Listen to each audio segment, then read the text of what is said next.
Pinagchichismisan na naman ngayon ang kapamilya star na si Andrea Brillantes matapos niyang i-flex sa social media ang isang bouquet ng mga pink flowers. Walang binanggit ang dalaga kung kanino galing ang mga bulaklak, pero mukhang ibinigay ito sa kanya ng kadate niyang guy nitong nagdaang Valentine's Day.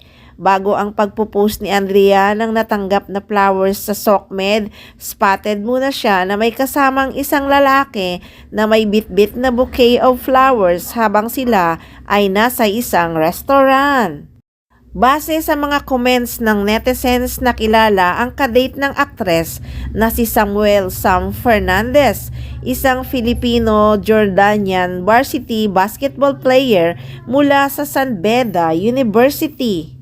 Sa mga nakita ngang mga litrato, magkapareho ang bouquet of flowers na ibinandera ni Andrea sa kanyang TikTok video sa bitbit na mga bulaklak ng lalaking kasama umano niya sa restaurant. At kung titingnan naman ang search sa TikTok post ni Andrea, makikita ang name niya roon pati ang pangalan ng basketball player.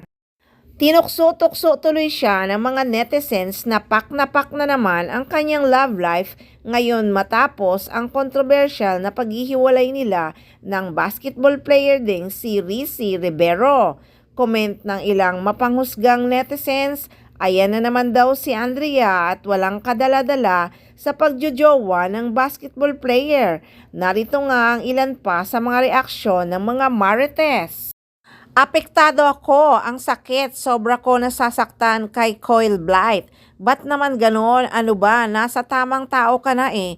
Pahinga ka muna be, wag puro jowa, sasaktan ka lang.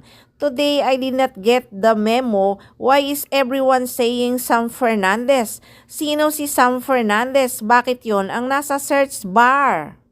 Ayan na naman siya, basketball player na naman ang jowa. Walang kadala-dala te. Kau din walang sisihan sa bandang huli. Ready?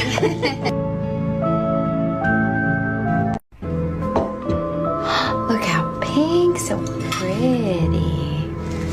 Ready? Samantala, handang-handa na ngang magpaka-action star ang kapamilya actress entrepreneur na si Andrea Brillantes sa pagsisimula ng bagong season ng FPJ Batang Quiapo. Abot langit nga ang pasasalamat niya sa teleserye King at actor-director na si Coco Martin na nagbigay sa kanya ng chance na makasama sa #1 teleserye ng ABS-CBN. Aminado naman si Andrea na magkahalong nervyos, pressure at excitement ang nararamdaman niya ngayon sa panibagong challenge na haharapin niya sa kanyang acting career.